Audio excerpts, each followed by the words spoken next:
কয়েকদিন বৃষ্টির ফলে আজকে আমরা কেলেকে নদীর কিছু দৃশ্য দেখাচ্ছি এবং জল কতটা হয়েছে সেটা তোমাদের সামনে তুলে ধরছি।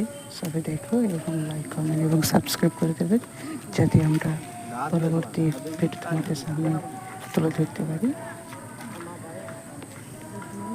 দেখুন এখানে খেলার মাঠের উপর কতটা জল হয়ে গেছে এবং ওখানে যে স্কেলটা রয়েছে বর্তমানে স্কেলে 10 পর্যন্ত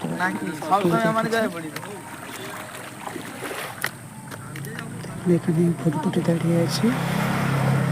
এই রাস্তার উপরে এখন জল হয়ে গেছে।